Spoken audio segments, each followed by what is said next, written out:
Test.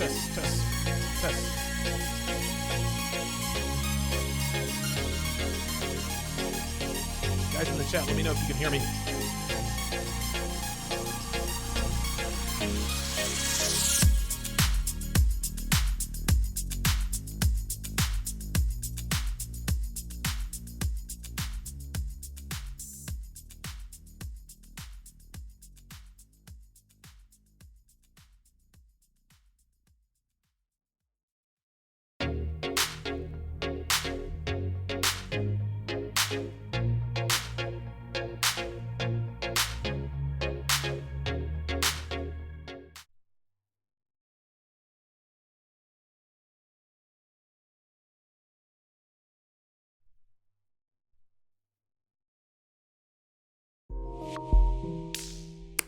You're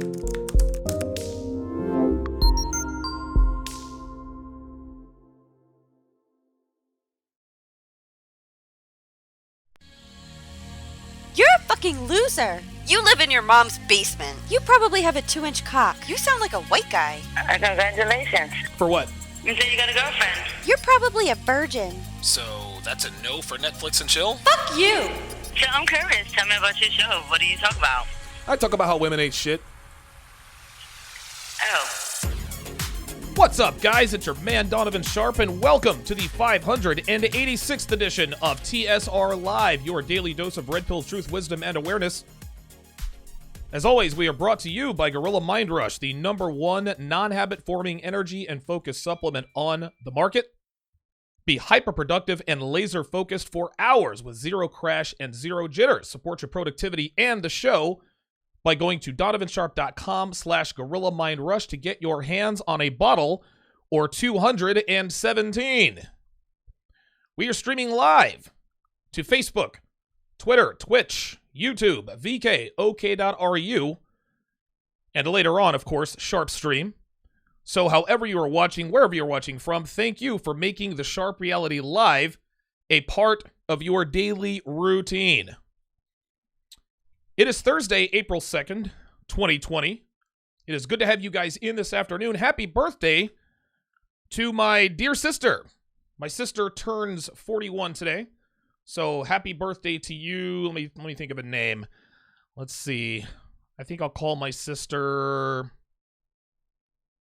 Daria. That'll work. I know that sounds very similar to Darcy, but I gotta think of something. Happy birthday to Daria Sharpe. I am the oldest of 5 children, and Daria is she is right under me. She was born right after me. I was born in 1977. She was born a couple of years afterwards, and so I used to call her Baby Titter. And she was a cute little thing, man. I used to like squeezing her cheeks all the time. I used to get in trouble for that when I was a wee lad. At any rate, shout out to my members and my patrons. Shout out to Joel Mondesier for hooking me up with the mic check. Appreciate you letting me know that you guys hear everything loud and clear. Appreciate you guys in the chat. Big Brandon wishing a happy birthday to Daria Sharpe, my sister. TSR Security checking in. Almost 300 watching, so we've got a really, really good crowd in here today. And of course, like I said, later on, I'm going to be streaming to Sharpe Stream. That is my own private platform. Yes, I am going to continue my surgical breakdown of the Netflix show Love is Blind. So guys, be sure to head on over to sharpestream.com. The link is in the chat. I'm putting the link I'm spamming the chat now. I've also put the link in the description. It is right at the top of the description. Right at the top of the description. So you guys don't want to miss those. You do not want to miss my Love is Blind breakdowns. Got temporarily banned on YouTube for dropping too much red pill truth. What else is new? At any rate, let's get to it. Today I'm going to discuss something that has been often discussed in the manosphere and in red pill spheres, hell, since before I can remember, and that, of course, is the false rape accusation. Today I'm going to discuss why women make false rape accusations and how to tell that they are lying about them. So the first thing I'm going to do is I'm going to discuss how we can tell they're lying. I'll take a short break, answer some super chats. Then I will tell you what motivations women have for making false rape accusations. So you guys are certainly going to want to stick around for those. I will be opening up the phone lines a little bit later on, so you guys can give me your false rape accusation stories, if it happened to you, someone else. I've never been falsely accused of rape, but I was almost falsely accused of domestic violence. You guys can go back to the archive and check that out, how I narrowly escaped a false domestic violence accusation. That was a really good one, to be sure. Anyway, despite what mainstream media would lead you to believe, it is an open secret here in the manosphere, the red pill community, men with red pill awareness, that false rape accusations are drastically increasing in frequency. Every time we turn around, some dude is getting accused of rape. Some dude is getting accused of sexual assault. Some dude is getting accused of sexual misconduct or whatever else they want to add to the rap sheet.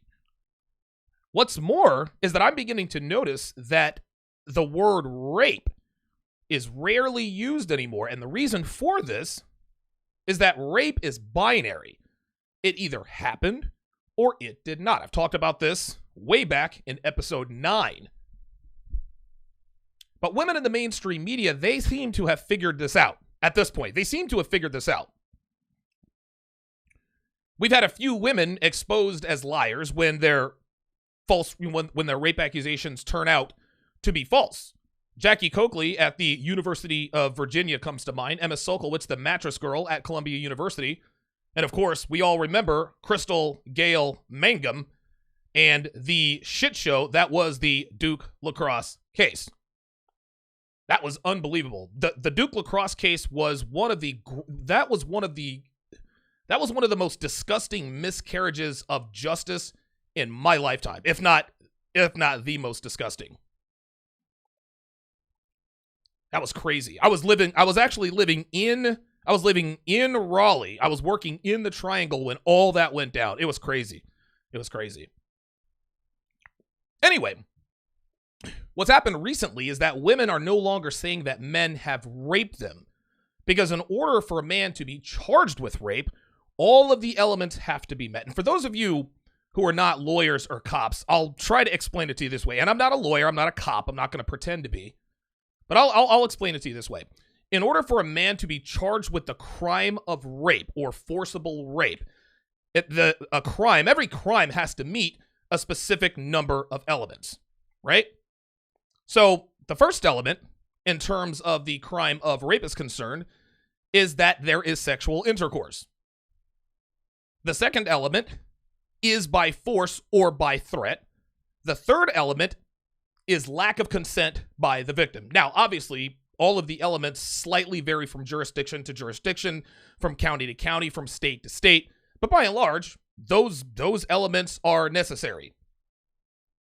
If there is sexual intercourse by force or by threat and there is no consent by the victim, you have committed the crime of rape and you should be charged and prosecuted as such.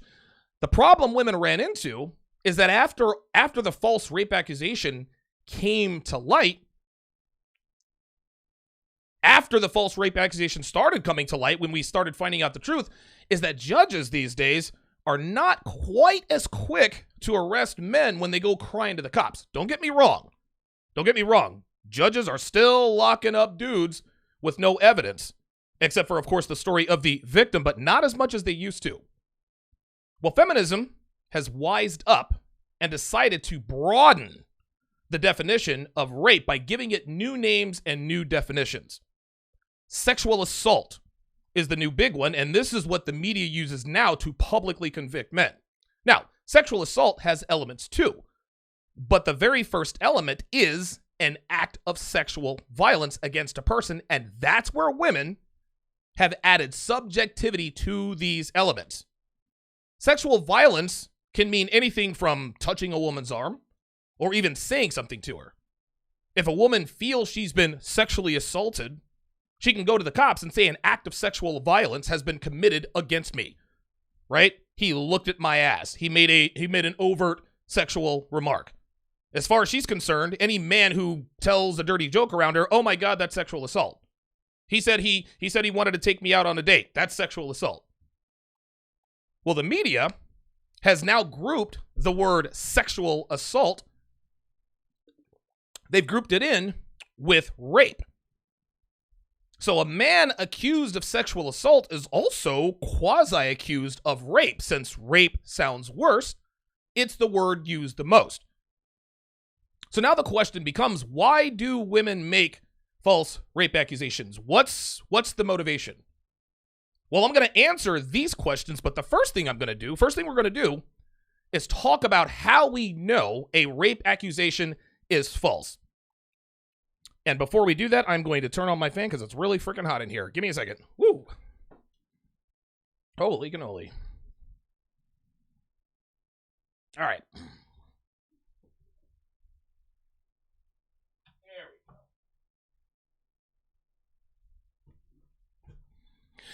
Man, I forgot how hot it gets here. It gets in here. Ooh. All right. My bad, guys. My bad. I know that's bad radio, bad TV, whatever the case may be. But your boy can't be in here burning it up. Can't be doing it. So there are three elements. According to the book of Donovan Sharpe. According to, I guess, I'm writing a book now currently called The 48 Laws of Sharpe. There are three elements to just about every false rape accusation. Element number 1. They tell more than one person, but they do not tell the police. Let me repeat that. They tell more than one person, but they do not tell the police. A woman who has been forced to have sex against her will, she feels violated. She feels ashamed. Now, a lot of them keep the ordeal to themselves. Some may even tell a close friend or a close confidant and leave it at that. And to be honest with you, some may never tell a soul, not even law enforcement. But a woman who has drunken sex with a Tinder match then decides it was rape the next morning because he left her apartment before she woke up and hasn't heard from him since, tells everyone but the cops is probably lying. Gentlemen, girls are a lot of things. I say this all the time. Stupid isn't one of them. Women are well aware of the fact that if they go to law enforcement, they'll be forced to give details and be subjected to questions to actually prove her claim.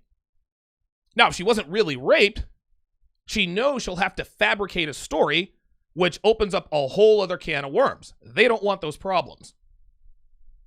You see, gentlemen, a court of law requires proof. The court of public opinion does not. Women are keenly aware of this, so they go to the public knowing full well that men are guilty till proven innocent in the court of public opinion. They know this, and that's why they do this. Another false rape accusation tell in that same vein is when asked why she didn't report the alleged rape to the cops.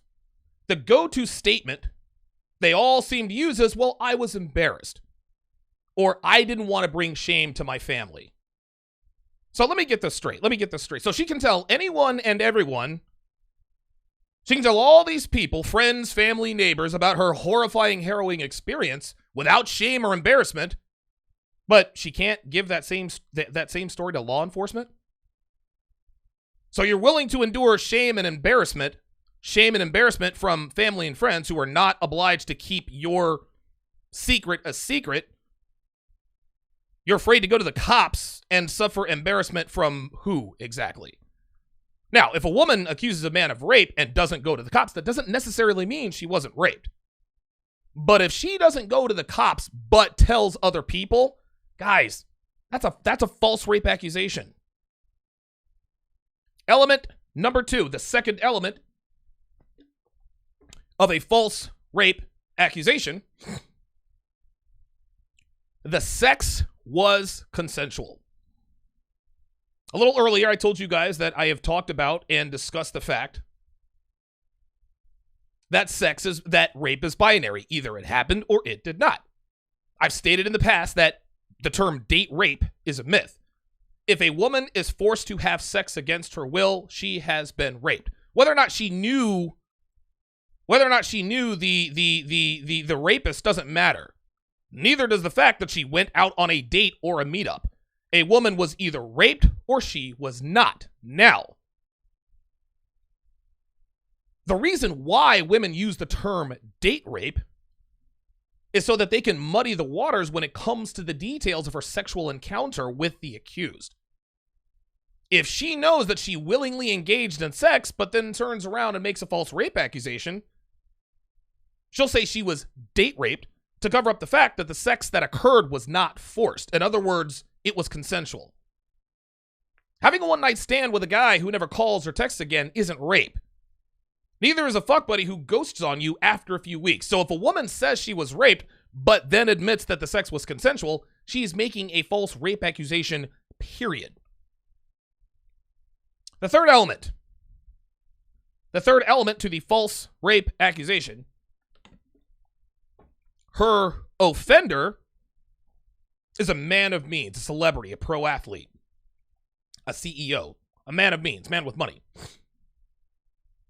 Women are motivated by a lot of things, and money is near the top of that list.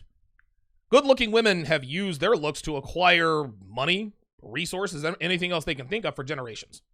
From call girls, strippers, well, I'll put them in a few categories. From call girls to strippers to prostitutes who cash out early to attractive girls who are smart enough to take the long-term strategy and marry a high-value male at a young age. All of these women, they know and understand that their aesthetic beauty is and always will be their meal ticket when all else fails. All these Instagram thoughts are out here hurting for money because dudes aren't buying their naked pics anymore. Dudes don't want any titty pics anymore. Instagram models are suffering because they're not getting as many Cash App donations in their bank accounts. They know that their looks are their meal ticket. When a female falsely accuses a celebrity, a professional athlete, or a man with an 8-figure net worth, you can bet your ass it is absolutely a money grab. Today's attractive females feel entitled to cash and gifts for their vaginas. And when they're fucked and chucked by a man with some wealth, they accuse him of sexual assault to get paid. They couldn't care less if the accused serves jail time or not. They're in it for the money and nothing else. Back in the summer of 15, I wrote an article on Return of Kings about the false rape accusation against Derrick Rose. This is back when he was with the Chicago Bulls. Now, aside from the obvious lack of evidence, what tipped me off to the fact that this was a money grab is the fact that his accuser didn't want him prosecuted criminally. No. She wanted to pursue justice in civil court and asked for millions of dollars for pain and suffering. As I correctly predicted in that article, which isn't difficult to do in these cases these days, Derrick Rose easily won his case and didn't pay that hoe a dime. Patrick Kane was also fortunate enough to beat a false rape accusation without having to pay off his accuser. Patrick Kane, at that time, I think he played forward for the Chicago Blackhawks. I'm pretty sure he's still on the team. Everyone knows that celebrities, professional athletes, wealthy men, guys on TV, they don't need to rape women. Yes, there are exceptions to the rule, but those are the minuscule fractions of percents. These guys get pussy thrown at them all the time from every direction. There's no need to take something illegally when it's offered up so freely and frequently. It is for that reason, and that reason alone, that most people, red pill aware or otherwise, know that when a woman makes a rape accusation against a man of financial means and would rather be rewarded punitive damages for her pain and suffering than see her attacker get put in prison, it is 100% a false rape accusation. In the end, guys, a false rape accusation is one of the many, many circumstances where women have a decided advantage over men. Women are acutely aware of this, and they exploit it whenever they damn well please for whatever reason they deem necessary.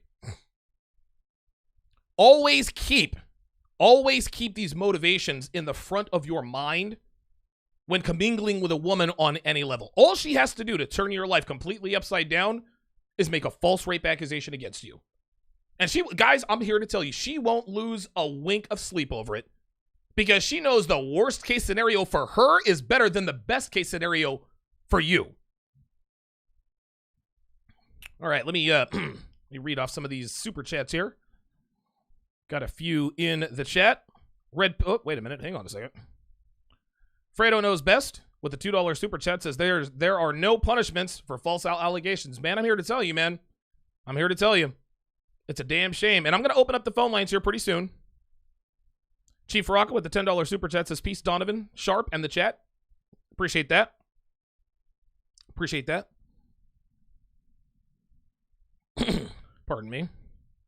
Guys, be sure to get your hands on my free ebook, 16 Ways to immediately disqualify her for a long-term relationship. Again, that is 16 ways to completely disqualify her, to immediately disqualify her for a long-time relationship. All you got to do is go to donovansharpe.com/newsletter, subscribe to my newsletter, and the book is yours. The book is yours. And again, you guys know I'm not going to blow up your inbox. You guys know I'm not going to blow up your email address. Certainly don't do that. New York's Ninth Wonder says those breakdowns are 24 karat gold. Appreciate that. Tom Brokaw says if you are raped, report it to the authorities immediately. Is that too much to ask? Well, Tom, yes, it is too much to ask, especially when she knows she wasn't raped. Right? And it's so funny how these bitches do this. Is they're like, oh, well, you know, I don't want to relive the horrific situation. Wait a minute. Weren't you telling your group of friends over there about the horrific rape? Like, you can tell them, and you can tell you can tell the people who know you the best. You can tell the people who are closest to you all about your harrowing experience, but you can't tell the cops? Of course not, because the rape didn't occur. You're a fucking liar. Yeah. Yeah, Tom Brokaw, sexual misconduct. Yeah, exactly. Exactly. Good stuff. Shout out to Young Lion's Perspective. Says, hell, giving a broad a high five is grounds for sexual assault. Totally agree with that. Dre Hooper's in the house. Good to see you in here. Good to see you in here, my friend. Red Pill Universe says it's simple. These stories didn't come out when they happened 20 years ago because questions would have been asked. Now that's all different. Exactly. Now people are asking questions. Like people aren't just believing these bitches anymore. They're not, dude. Like they're like, yo, listen, if somebody raped you, if there's a rape, we want the evidence. We want the DNA evidence. We want the story. We want to know where you are, what you've done. Then when they make the announcements, I forget when this was. I think this was an article probably not too long ago. I think it was some country, maybe Britain or France. I can't remember. But there was an article that was written that let everyone know that the cops in that country require cell phone records when a woman accuses a man of rape. It was met with outrage. Oh, my privacy, my privacy. Wait, hold on. So let me get this straight. You're squawking about your privacy and you don't want to be violated your privacy, yet you're sending dudes nude pics. You're sending dudes pics of your tits. You're sending dude naked pics. You're sending dudes pics of your vajayjay. Sending naked pictures all over the place. Posting thought pictures on Instagram. Right? Wearing shirts that are low cut, damn near showing everything, but now all of a sudden you're worried about your privacy? Fuck out of here with that. No, you're worried about your privacy because you know you wanted that dude to come and fuck you. And because he told you no, when you asked him to be your girlfriend for the 14th time, you said, you know what? He's going down. He's going down. Fuck out of here with that nonsense. Thomas Conservative with the $5 super chat says, here's another one. They come a month ago when all of the evidence is wiped away. That is a good one. That is a very, very good one. Yeah. Like Christine Blasey Ford, I think, when she made that rape accusation against Justice Kavanaugh, happened back in 1785. Like, bitch, like, this rape happened like 3 years after the Revolutionary War. What the fuck? I mean, what are we supposed to go back and believe that? Fuck you. Get out of here. Totally agree, TC. Thomas Conservative, that's a good one. When a woman comes forward with a rape with a rape story that happened 30 some odd years ago, go fuck yourself. Lion. Quasi Lagur with the 50 NOKs. I think that's roughly 4 and some change. Says, back in high school, I gave a girl a hickey and she accused me of sexual assault when her mom found out. Uh-oh. Oh, yeah. Yep. That's one of the motivations, and we're going to get into this here in a second. That's one of the motivations of the false rape accusation, is they want to get out of trouble. Crystal Mangum accused the Duke Lacrosse boys, Reed Seligman, Colin Finnerty, and David Evans. She accused them of rape. Obviously, we all know that's true, but people are like, why did you accuse these boys of rape? Well, because she was at a frat house as an escort at midnight, and her kids were home alone. That would have been very difficult to explain to Child Protective Services. Well, what were you doing? What were you doing? What were you doing as an escort? What, you're out here prostituting? Right? So in order to sort of divert the attention away from what her actions were, which was almost criminal negligence, she said, all right, they raped me. They raped me. By the way, she's serving a sentence for second-degree murder now. She murdered her boyfriend back in 13. Is that karma? No. I don't believe in karma. No. Crystal Mangum was crazy. She had mental problems. Whether or not she ever made the false rape accusation against the Duke Lacrosse boys probably would have killed her boyfriend in 13 anyway. I don't believe in karma. Techno Mage B5 says turd flinging monkey said it best. No police report? BS. Police report? Why are you publicly interfering in a police investigation? If she's making it public, automatic BS. Totally agree. Totally agree. TFM's right about that. He is right about that, my friend. Yes, he is. Dre Hooper says, audio record every new chick you bone the first time you fuck. Actually,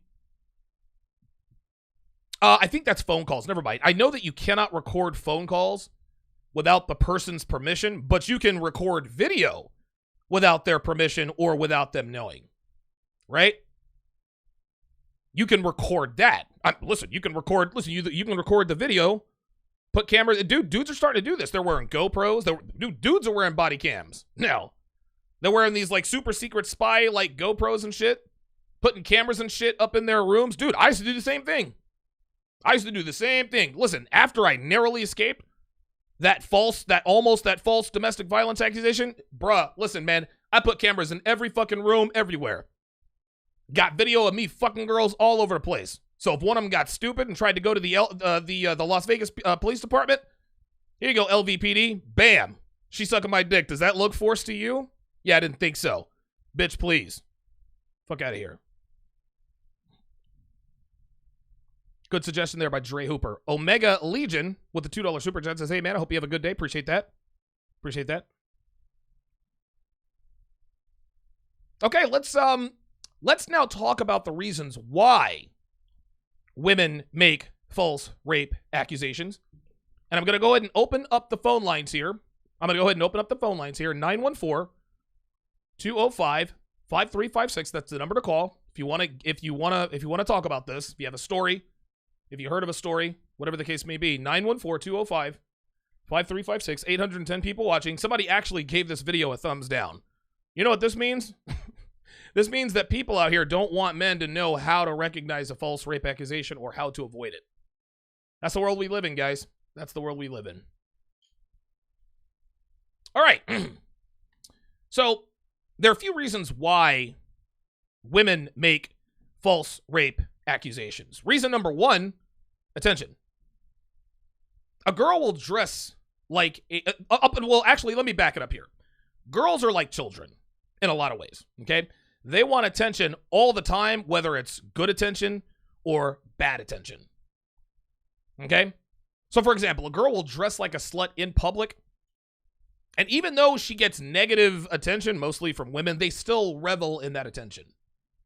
Falsely accusing a man of rape gets her that attention along with sympathy and accolades. Oh, you're so brave for coming forward. Emma Solkowitz, the mattress girl, was awarded the Woman of Courage Award she was invited to attend the State of the Union address as a guest of Michelle Obama. Then she went off and made a porn. She got fucked by some dude on camera. There is no downside to falsely accusing a man of rape for women, especially if they go public. Number two, the second reason why women make false rape accusations is money.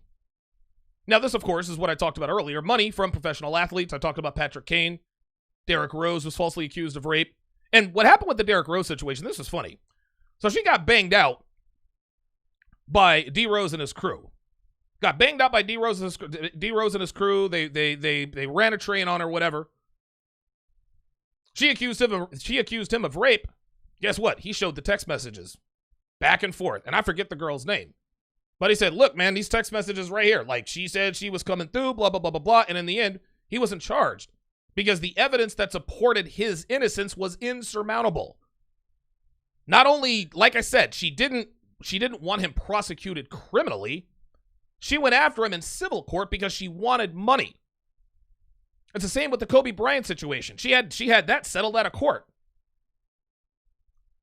A few years ago, Garyon Conley, he was drafted by the Oakland Raiders, formerly, I think he went to Ohio State University. He was accused of rape. Right? Now here's the thing. He was accused of rape right before the draft. Guess what? That story magically disappeared.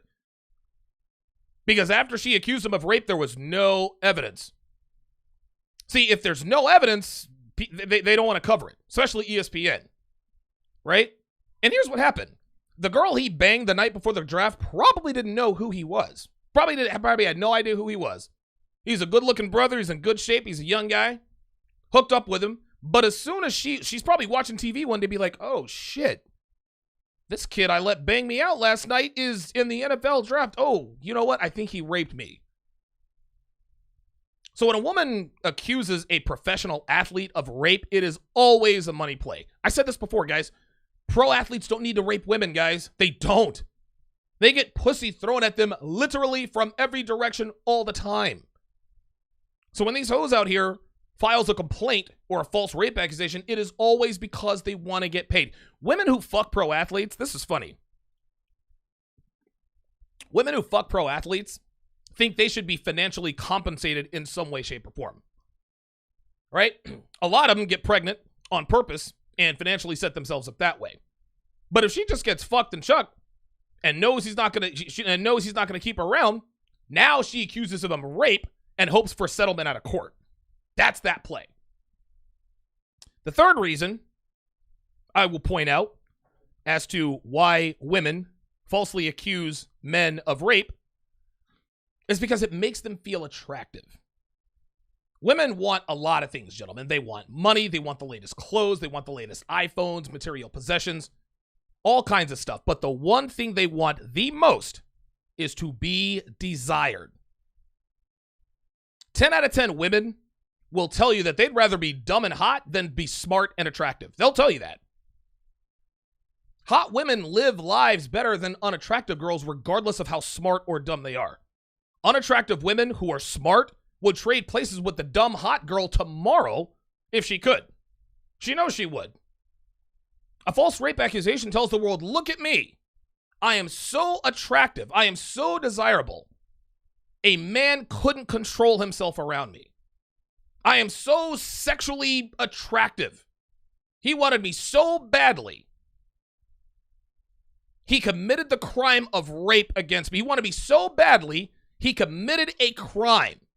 He wanted me so badly, he absolutely had to have me. He had to have me so bad that he is willing to go to jail in exchange for fucking me. Most sexual harassment claims at work come from unattractive women. Guys, you ever notice that? Hot girls at work never make sexual harassment claims. No. The claim itself is an automatic marker of attraction, right? The fat girl wants people to know she was sexually harassed because to her, that is proof to other people that she is indeed sexually attractive. Well, it's the same with rape. When a woman falsely accuses a man of rape, it is the unspoken validation of their sexual allure and physical attractiveness. Reason number 4 as to why women make false rape accusations is they're pissed off. They get their feelings hurt. Crystal Gayle Mangum, talk about her again. The whole Duke lacrosse case, right? She accused those boys of rape not only because she wanted to get out of trouble with Child Protective Services. Oh, no. She did that. She accused them of rape because she was pissed off. That's right, guys. Watch the ESPN 30 for 30 film. It's called Fantastic Lies. Like I said before, I was probably living 20, 30 minutes away from Durham when this bombshell went off, right? When this bomb went off. During that documentary, they played her 911 call. And you can hear her on the phone. She said, and I'm paraphrasing here, I'm just so upset, I don't know what to do. Something they said to her really pissed her off. She wanted to get back at them. This is sort of a double-edged sword. She ruined those boys' lives because she got pissed off and got her feelings hurt. Girls do this all the time, guys. They do it all the time. If a guy uses her for a one-night stand, never calls her again, rape. If a guy she's sleeping with ghosts on her, rape. If a guy doesn't sleep with her, rape. Guy cheats on her with her best friend, rape. Girls will accuse a man of rape if they get their feelings hurt in any way. It's the one way. It is the one way she knows she can get back at him for having wronged her. And again, girls know this. She knows that even if he's not convicted or charged, his life gets turned upside down and his name gets dragged through the mud. Same with the Derrick Rose situation. She got pissed off that Derrick didn't want to commit to her. Instead of locking her down or getting her pregnant, he and his homeboys gangbanged her, and he never called her after that. She got pissed and falsely accused him of rape. That's what that was. Reason number 5. And this has something to do with something I talked about a little bit earlier. They want to get away with cheating.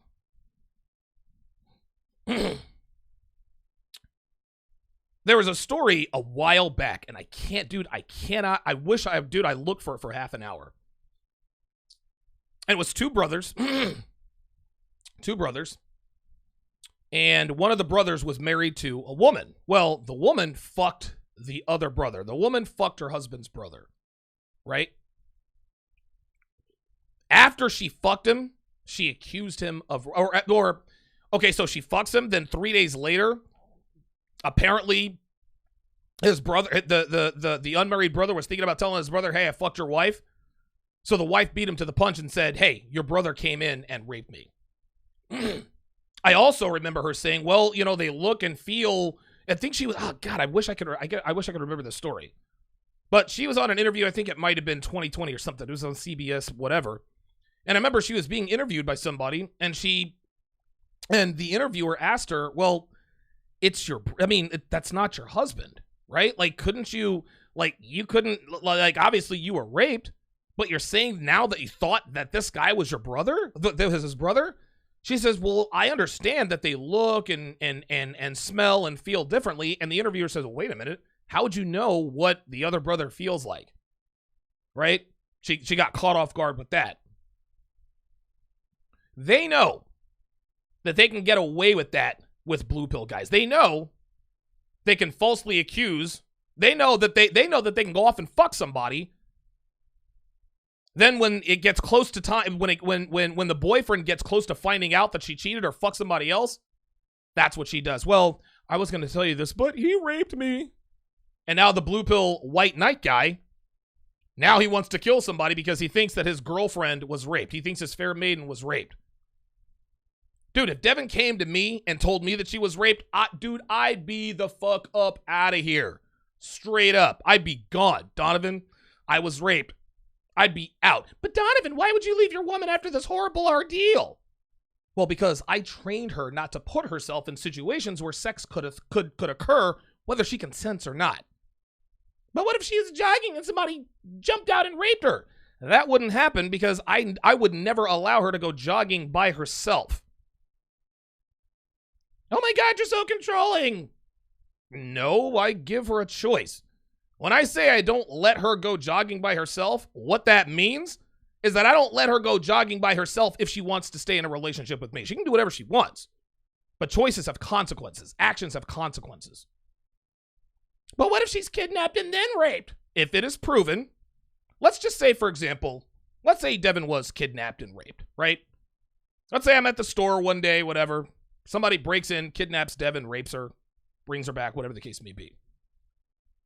If it is proven that she was indeed kidnapped and forcibly raped, I would console her. I would offer moral support. I would offer emotional support. Right? I would totally be there with her. I would be with her through the trial. And when the trial ends, I would bounce like a bad check. Because a woman who has truly been raped is damaged far beyond the repair, and the relationship would have eventually ended anyway. Oh my God, you're a monster. I've been called worse.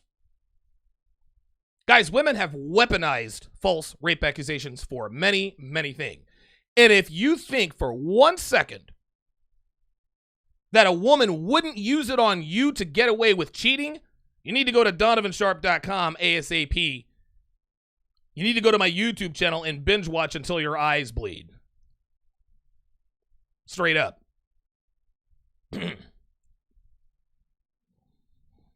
All right. Let's answer some more super chats here.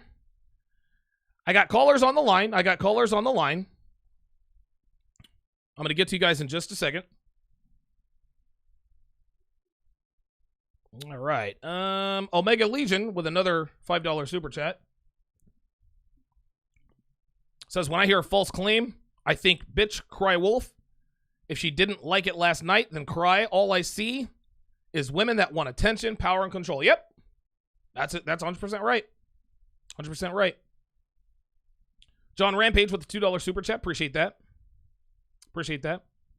Joe Smith with the $5 super chat. Says, former simp here. Bought a girl a car when I grew some balls and took it away. You guessed. See that? Bought her car, you took it away. Oh my God, he raped me. I'm telling you, man. Listen, women will do and say whatever, whenever. All right. All right, very good. Dre Hooper says, my girl is watching this with me right now, and you're reinforcing everything I tell her about this shit. I love it. Dre, I would caution you. I would strongly caution against watching this kind of content with your girlfriend. I would strongly caution you against that. A magician is only a magician if you don't know how he pulls the rabbit out of the hat. I'll let you do the math on that. All right, let's go to the phone lines. Let us go to area code 229. You are on Live with Donovan. What's your name? Where are you calling from? Donovan, what's up, bud? Sean down in Tampa. Hey, Sean, what's going on, man? Nothing much, bud. I saw your topic today, and that just hit so close to home, man. The cameras, the false accusations, that is a smart move, dude. Yeah, man. Guys, today, people call it paranoia, but seriously, I've had 3 instances. Having a body camera or a GoPro, and especially a camera system in your house, is so fucking useful. You know it. So I had this married big-titted cougar that saw me at a gig one night, wants to come over, have a good time, all that shit. And so she comes over, and she even screenshotted, like, I gave her my address. She screenshotted the Uber, and she's like, is this right? I'm like, Jesus, this girl's so dumb. So I have evidence, like, on an Uber app screenshot. There you go. I have her on camera taking loads, getting bent over, getting fucked, and she had very signature tattoos right on her ass. So a few days later, when she's like, hitting me up like, hey, let's get together again, blah, blah, blah, blah, blah, I'm kind of like 1-2 word answers, not really interested. Right. I just wanted to hook up. Yeah, right. All of a sudden, I get a text.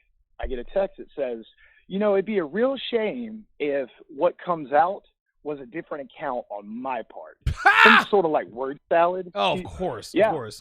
Dude, this is all I did. I sent a screenshot of her riding my dick with those tattoos on her ass. That's all I sent. And I never heard from her.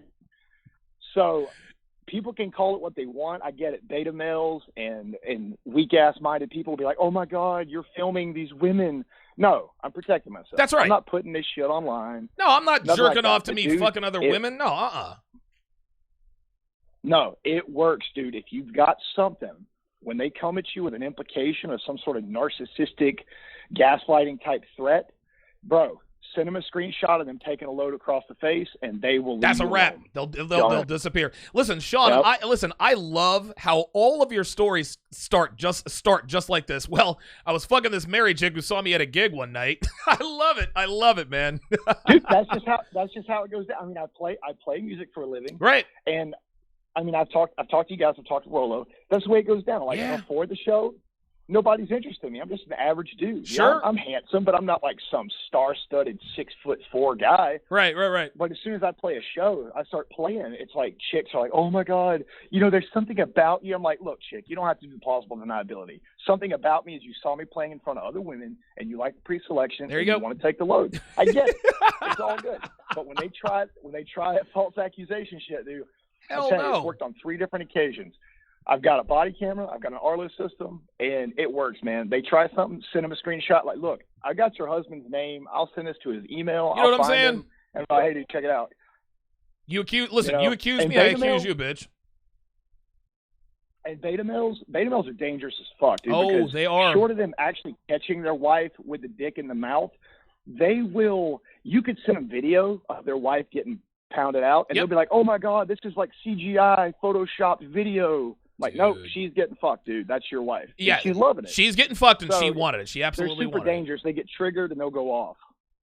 God forbid you defile their little snowflake, right? Yeah, right. Christian, total claim, like, I love Jesus and forgiveness and sin is horrible, yet you want to get titty fucked later on tonight. That's It's right. crazy, man. That's right. I call Christian chicks, like, the devil is their plausible deniability is their form of the devil. Oh, That's wow. what they always go to. Sean Yeah. and And Tampa, also, man. here's Oh, a go little- ahead. Here's a little snippet for your listeners. All right. For the red pill and the MGTOW community, everybody listening, for every chick that ever throws a shame tactic at you and says some bullshit like you're just jaded, dude, just keep this in your stream of consciousness. Being educated is not the same thing as being jaded. Ooh. Boom. Shut down. End of argument. Mic Being drop. educated is not jaded. I like Yep, that, man. mic drop. That's good. Done. Get the fuck out of here with that nonsense. Yeah, fuck off, bitch. Call me. I'll titty fuck you later. Yep. Yeah. Sean in Tampa, I appreciate the call, man. Sean in Tampa actually, he actually used to call the show a lot. And it really just depends upon where where he's at. He tours. Obviously, he tours the country. He's in a band. He's very good. I actually used to play his music on my show, and obviously I've made some changes here. Hang on, I'm gonna switch these headphones. Ooh, man, oh man.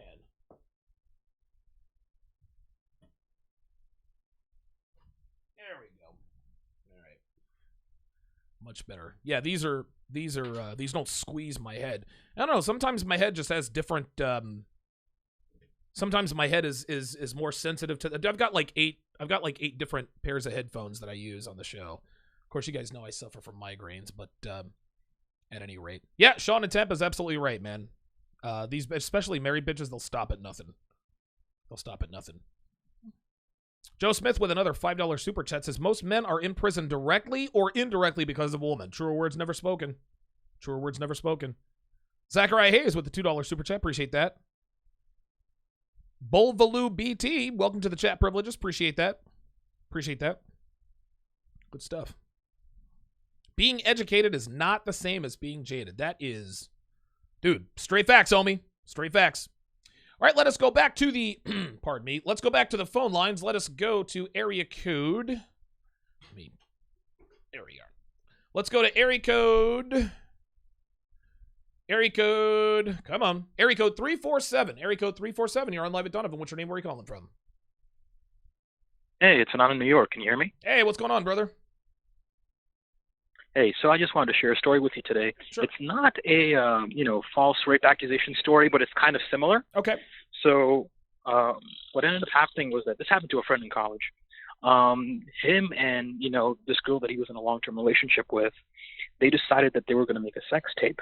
Okay. Oh, wow. And he ended up publishing it. He ended up publishing it with her consent. But what ended up happening was that it got her a lot of flack from her friends. And so she basically said, this is, I didn't actually consent to it, and reported him. And there are revenge porn, what they call it, revenge porn laws in my state. And he almost got kicked out of school, almost got thrown in jail. The only reason he was able to get out of it was because he was able to dig up a text message of her agreeing to making the tape and having it put up. Oh, so, wow. yeah, I mean, you got to be careful. I mean, he was lucky. It's crazy out here. Listen, he's lucky. He's very lucky. He even got a hold of that, right? Because if he doesn't find that, he's fucked. He's in jail right now, isn't he? Oh yeah, now he's he's Probably extra working a careful nice now, isn't job. He's working towards his masters. I mean, but Oh, God. I always kind of laugh with him about that. That had that gone any differently, his life would have been done at the age of 19. He was 19 at the time. That would have been a wrap. So They're giving dudes, and thanks for the call on. They're giving dudes like life sentences for rape. Like they're giving dudes life in prison Meanwhile, there's a woman who just got probation for hanging a toddler in her basement. Yeah.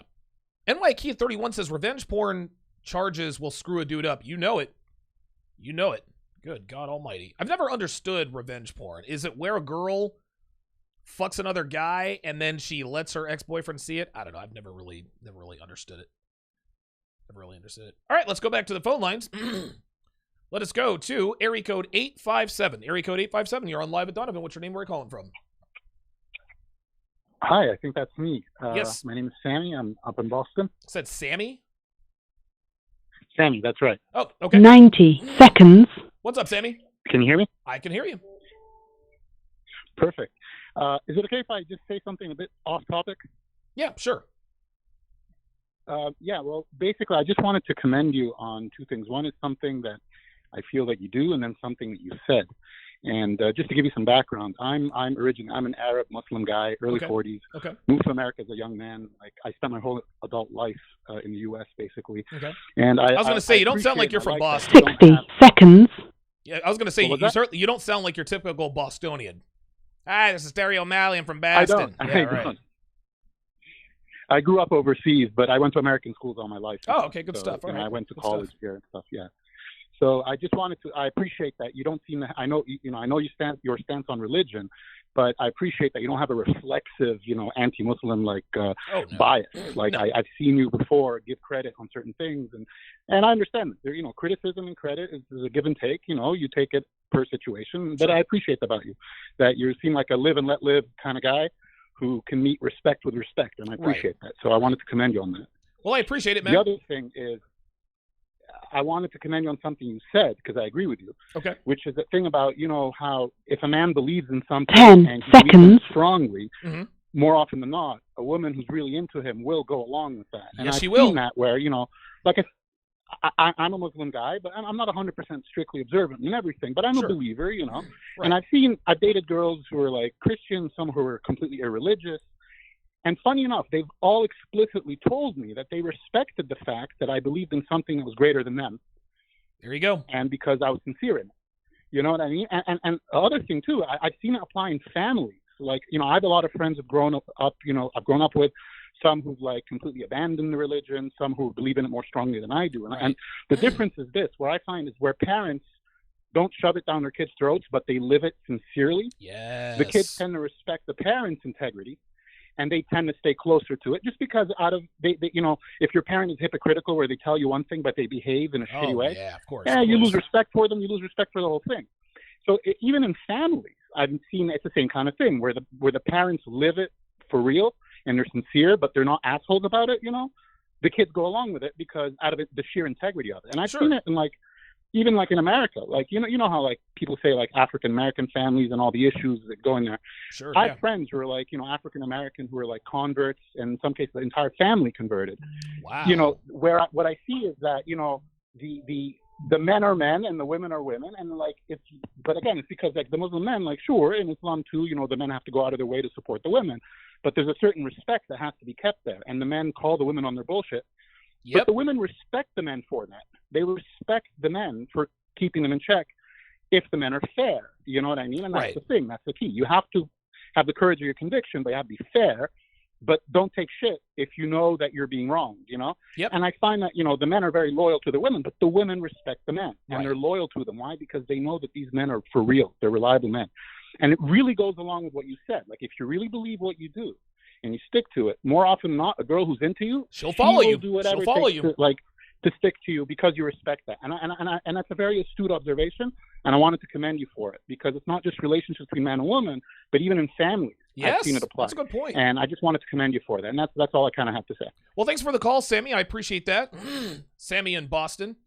Yeah, listen, he makes another good point. It doesn't just apply in relationships. It applies in families, maybe your work relationships. Not to say that, if your buddy at work really respects you, that he's going to convert, to Christianity or Hindu or whatever the case may be. But if you strongly believe in something, even if the people closest to you don't agree with it, if you're really living that life, even if they don't like it, they'll certainly respect it and they'll respect you. They'll talk about your belief respectively. Respectfully, rather. Good call there by Sammy in Boston. Very, very good observation. All right, let's go to area code 916. Area code 916, you're on live at Donovan. What's your name? Where are you calling from? Hey, what's up, Donovan? It's Brandon in Virginia. Hey, Brandon, how you doing, buddy? Good, man. So I took your advice on that last one, and I cut that girl out. Ah, So okay. She was trying to Go push me on that commitment deal, and I said nope. So what ended up happening? She's been trying to throw it. Are you still fucking her, or are you just done with her? No, so she basically was just doing the whole tease thing. I said, you know what, I'm done, not doing it. So after that, she's trying to initiate contact and all that stuff. Yes, and I just keep sending her my boy pictures Brandon, of me and other girls and all that stuff. But on topic today, so this actually happened when I was 18 years old. So 18, I was working at first job out of school as a water park. The girl I was seeing that had been my girlfriend for about a year and a half. Okay. She was also working there. So I later found out she was cheating. So it ties back to what you were saying earlier. Okay. But she told her parents, because she was 17 and I was 18, that I was committing statutory rape. Oh, you gotta be fucking kidding me, dude. You got it. Now, obviously, Brandon. So they sent a sheriff to my workplace you gotta be fucking to sit down and have a conversation with me. And I said, well, we live in California, right? And he's like, yeah. And I said, and there's a 3-year. Yeah, they call it. If you have an established relationship with somebody that listen, before Brandon, you turned 18. Listen, hang on. Yeah. I think the nickname for it is like the Romeo and Juliet law, and they have that. I think they have it in all 50 states now, because my high school sweetheart was 2 years younger than me. Okay, I dated her my junior. No, I'm sorry. I dated her my junior and senior year in North Carolina. No, I'm sorry. I dated her part of my junior year and then my whole senior year and then for a year in college. But when I was a senior, she was a sophomore, right? I graduated early. Right. I graduated at 17, then I turned 18 and went to college. But when I was 17, she was 15. That's the Romeo and Juliet thing, because we're both at that point, we're both minors, but we had an established relationship. Yeah, exactly right. So I'm like, I don't know why you're here. Yeah. And right. so he's like, well, I just had to have a talk with you and this and that. And I said, well, her parents are going to do whatever she wanted to do. But that's why she told her parents, is because she was stepping out. She was doing some shit she wasn't supposed to be doing, and she needed a way to get out of it. That's all it is, dude. That's all it is, man. That's exactly right. Damn. So what ended up happening? Right. Did you end up? So nothing happened, I assumed. So I didn't get in trouble. I did fuck her that night, and then I caught her the next day. So you met with the cops. All right, you guys are cool. Then you went and smashed anyway. Oh yeah, absolutely. Yeah, and then I ended up getting called into work the next day when she, I wasn't supposed to work. Yeah. She was. Ended up catching them messing around or whatever. There it is. In front of work. Oh boy, God, she was sloppy. And but I'll tell you that story another day. That's a good story. Good stuff. Thanks for the call, Brandon. I'm glad he took my advice. Yeah, Brandon was dating a girl who was sweating him a little bit, trying to sharp angle him, trying to bully him into commitment. And I told Brandon, look, dude, like, don't move, man. Like, don't budge. Don't give into that nonsense. And dude, he fucking did exactly what I said. He did exactly what the hell I told him to do, man. I love it when I give guys advice and they follow my advice and then they call me and tell me exactly what happened, which is exactly what I said would happen. So good for Brandon. I'm glad he was able to stay strong. Appreciate him calling there. Welcome, Glenn Lawrence. Welcome to Chat Privileges, my friend. Appreciate your support. He is the newest member here at TSR Towers. Joe Smith with another $10 super chat says, because our laws are geared towards women making marriage and family too risky, could things get extremely nihilistic and toxic to a level society starts unraveling? Dude, it has already started. Like, I mean, listen, welcome to their utopia, right? Like, we can talk all the shit we want about feminists. It's their America. When it comes down to it, it's their America. That's why guys like me exist. The red pill was the manosphere, the red pill community would not be around if not for feminism. So NYKia 31 says teammate lost a scholarship, had to leave school. Woman recanted. They still wouldn't let him re-enroll. He had a very hard time transferring somewhere else. Yeah, Gennaro Wilson down there in Georgia, same deal. He was 17. He fucked a 15-year-old white girl. They wanted to throw his ass in jail. There's also the story of Brian Banks. Same shit. Same shit, man. This is what girls do, man. And in those cases, the white girls were fucking with the niggas, right? And when her dad was about to find out, she didn't want to get punished. She didn't want to get her car taken away. So she said, yeah, he raped me. What's dad going to do? Tell her, no, he didn't? No, of course. This nigga raped my daughter. Dude, down there in the South, they'll believe that. They'll believe those dudes 11 times out of 10. I can't believe that nigger raped my daughter. Yeah, well, no, you can't believe it because it didn't happen. That's how that goes. Ben Ed, welcome to the chat privileges. Appreciate that. Glenn Lawrence says, I've lived through false rape accusation, went through the court process. Holy shit. Wow. Ay, ay, ay. Let's go back to the phone lines. Area code 801. Area code 801. You're on Live at Donovan. What's your name? Where are you calling from? Hey, Donovan. It's Robert from Oklahoma. Hey, Robert. How you doing? I'm doing all right. Just been listening to you for about the last 2-3 weeks now. Okay. So, kind of different perspective. I've been working in law enforcement for a while. Okay. And you'd be surprised. In my career, I've taken about 20 rape reports.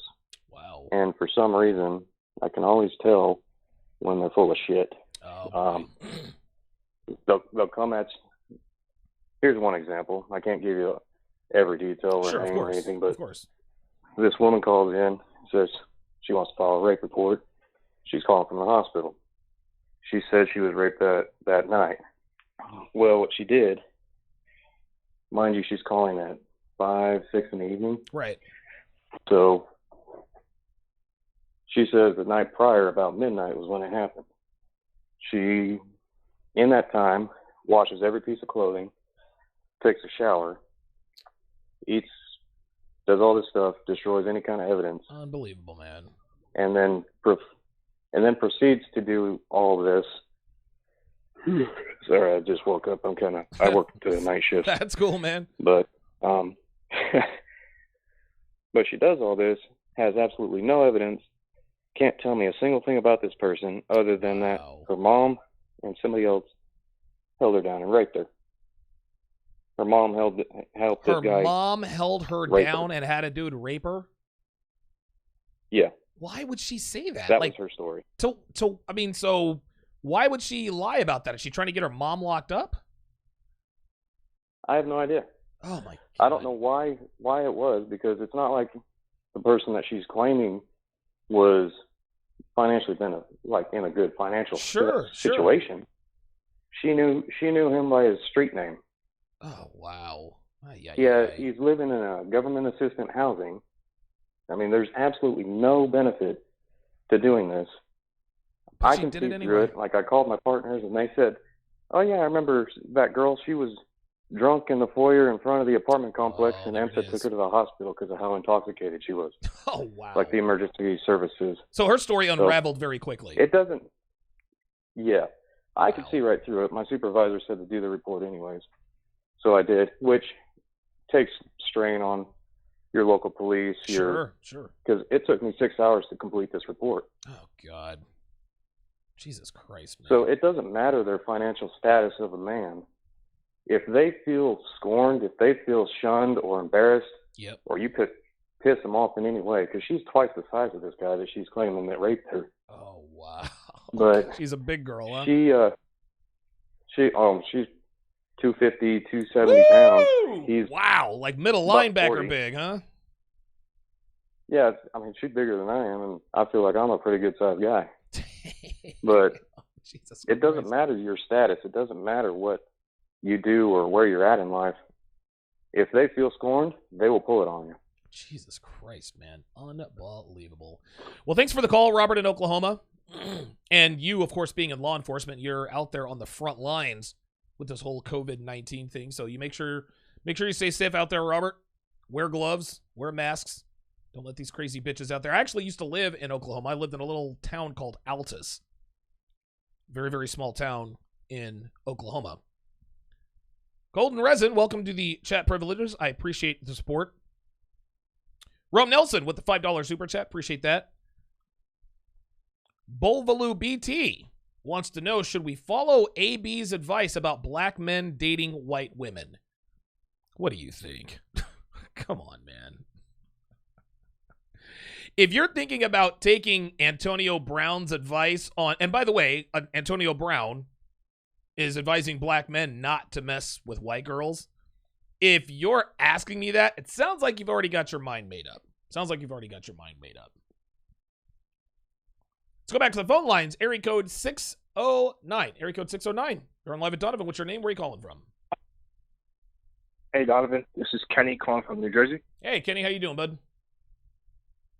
I'm doing good. So, I was watching a breakdown yesterday on Love is Blind. Yeah. And,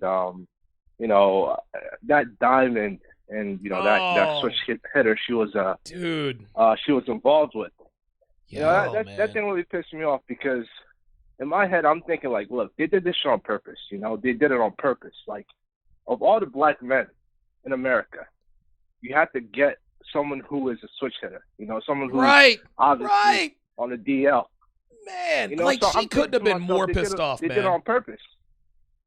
Yeah, like, they did it on purpose because, I just started thinking about it. I just started, doing the numbers, and I'm thinking, look, a lot of shows on TV, you never really see, a good, productive black relationships. Obviously, some of it is on us.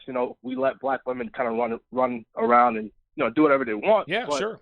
You don't really see it. Most things you see are, love and hip-hop, all this dysfunctionality, all this, just nonsense, So I'm thinking, okay, Love is Blind. Okay, so it's like, all right, Love is Blind, and this is the guy you bring up. This is our representation as black men.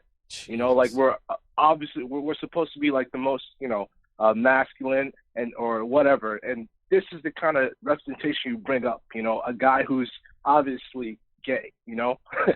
So God Almighty, that was painful to watch, man. These guys did this shit on purpose. That was painful to watch, and yes. Carlton absolutely did that shit on purpose. And for him to blame her, I don't want to get into it because, I don't want to, but listen, I know exactly what you're talking about. Carlton was wrong for the way he did Diamond, man. He was wrong for that. Yeah. By the way. But you know what? I'm not. No, go ahead. Yeah, go ahead.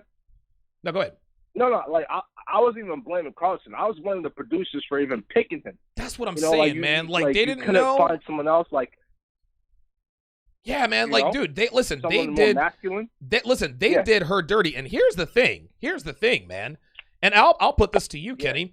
I think the reason why, and I don't know, I can't imagine that Carlton would ever put anything up on social media that would lead anyone to believe that he hits from both sides of home plate, right? To keep it YouTube friendly, I suppose, right? Yeah. I can't imagine that he would leave anything up there when getting vetted to be cast in the show. But at some point, you would think that they would have found something out, right?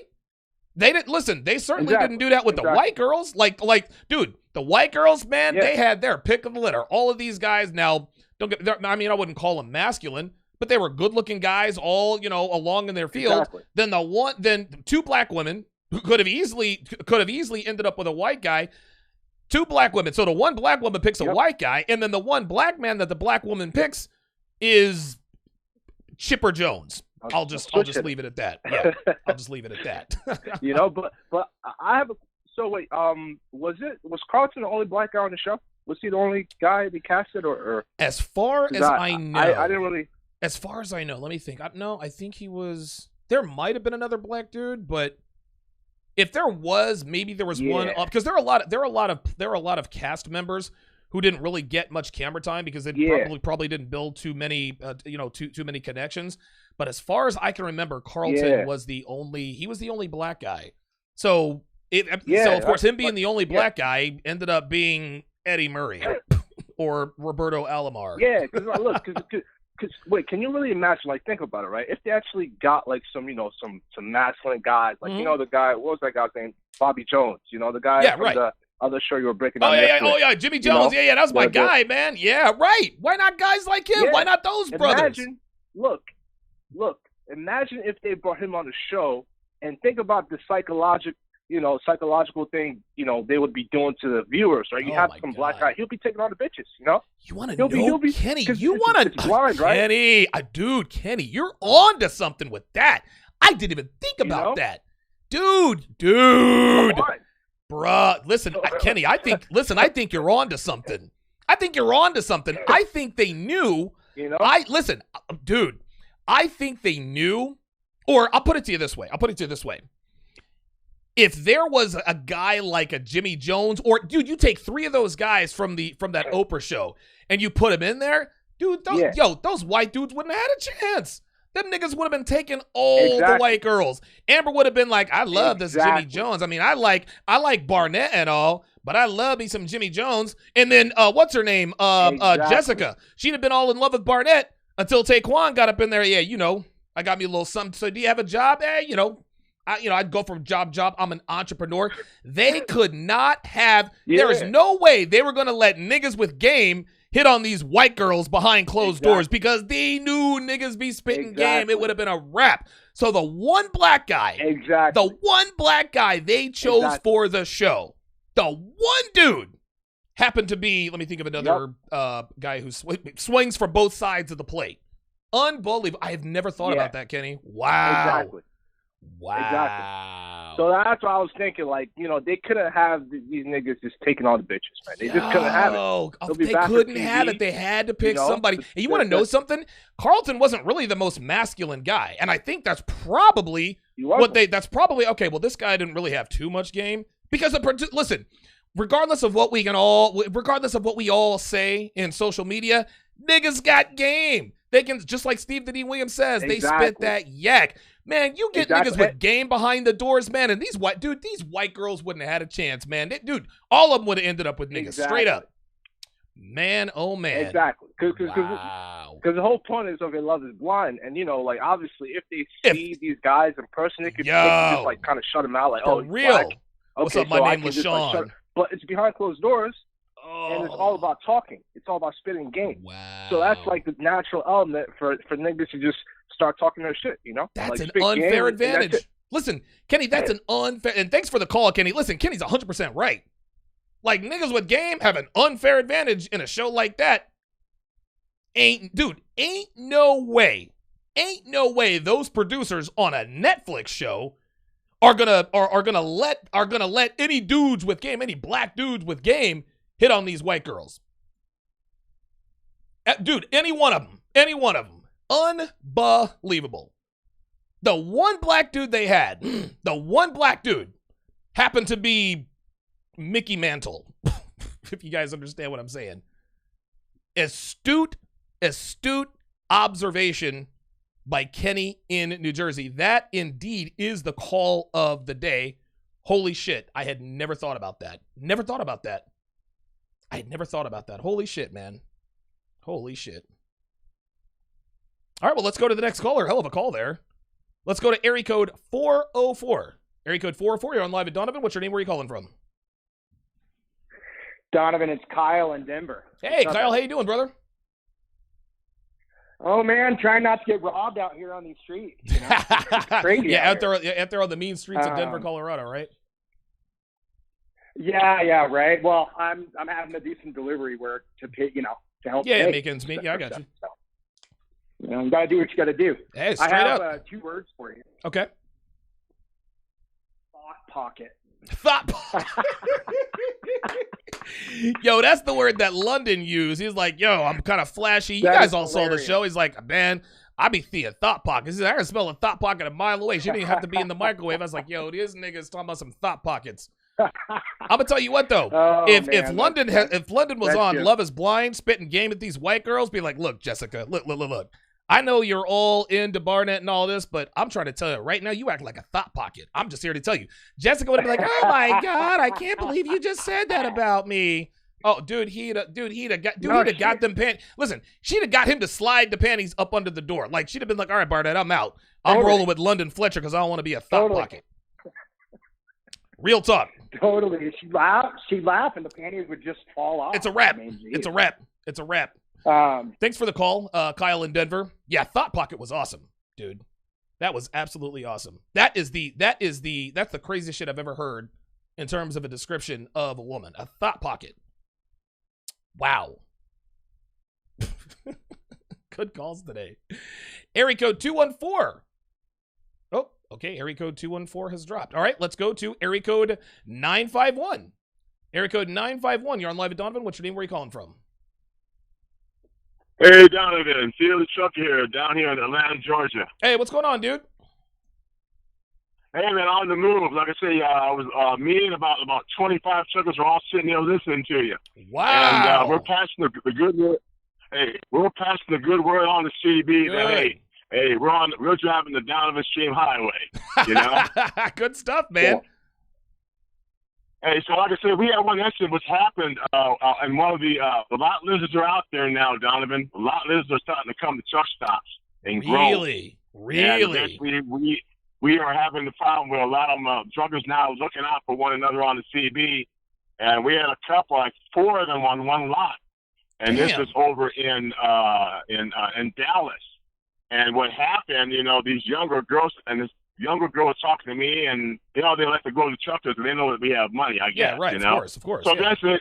This girl's out there passing. She's passing out her phone number to drive. What?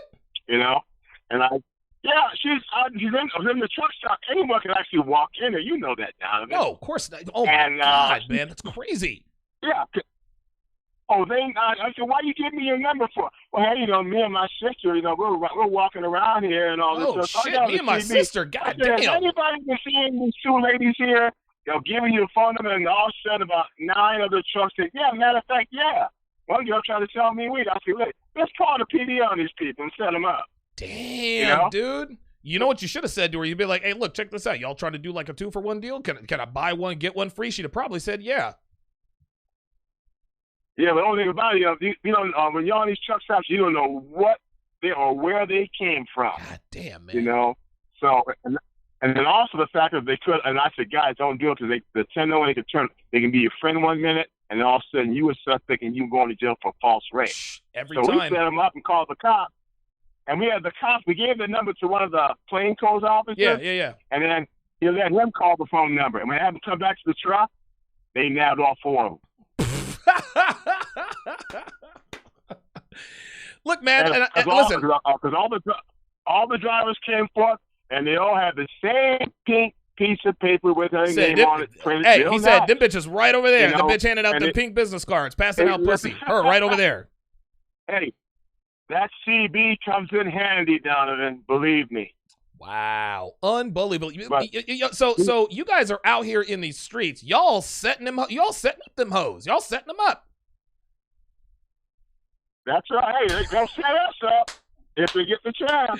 Oh my God. We just started. We just thought ahead. God damn, dude. Yo, Ken the trucker is out here setting up hoes. I'll be goddamn. Well, I appreciate the call, man. Shout out to you and your trucking buddies. Pass the good word over the CB. You guys know I'm usually here. I was actually a little bit late getting on the air today because you guys see that I have now another camera slider. So I now have 2 camera sliders.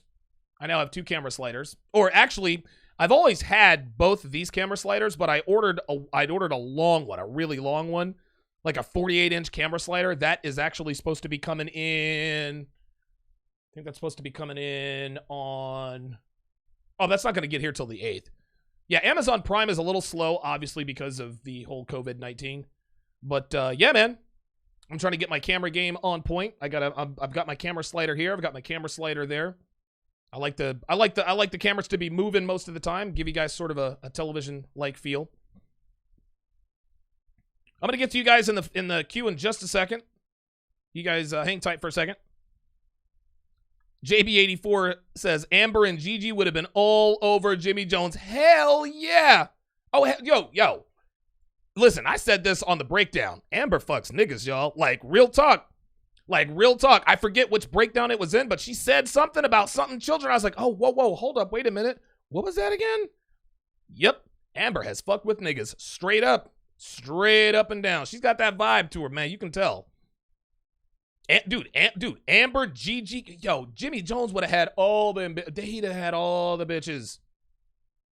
Netflix knows damn well not to bring niggas with actual game.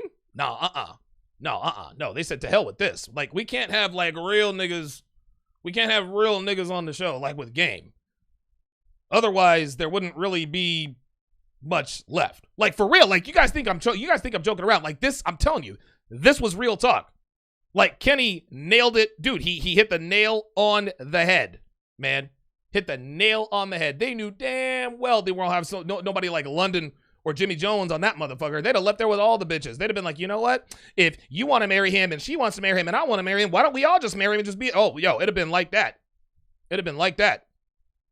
They knew damn well not to do it. So what they decided to do is they decided to go out and find a dude who was an Ozzie Smith. An Ozzie Smith. Gentlemen, Ozzie Smith. All right, let us go back to the phone lines. Let us go to... Oh, wait, I got some super chats to read out. Hang on a second. Yeah, Nonstop Dre 360 said Jimmy Jones would have had all the bitches fighting over him straight up. I said bitches. He used the good word. NYKia 31 says Mark would have been ready to commit suicide. Hell yeah. Oh, yo, it would... Oh, my God. I'm telling you, this is why they don't have niggas with game on these dating shows, man. It would not be a fair fight. Not a chance. Andrew Carter with the $5 super chat. Appreciate that. Ray Kaufman says, so what's our offensive play, Coach Don? Well, this is easy. To avoid a false rape accusation, record everything. Like the caller said before, dude, I had cameras in my living room. I had them in the fucking kitchen. I had him in both beds. I had him in the fucking guest room. I was not about to go to jail for some bitch accusing me of rape. No, fuck that nonsense. I was not having it. Fuck that. Straight up. Looks like you guys are having trouble with super chat. That doesn't surprise me, man. That doesn't surprise me. You guys were more than generous back on the 31st. When I had two shows that day, one by myself, one with Coach Greg Adams, and YouTube said, all right, time to throttle you down just a little bit.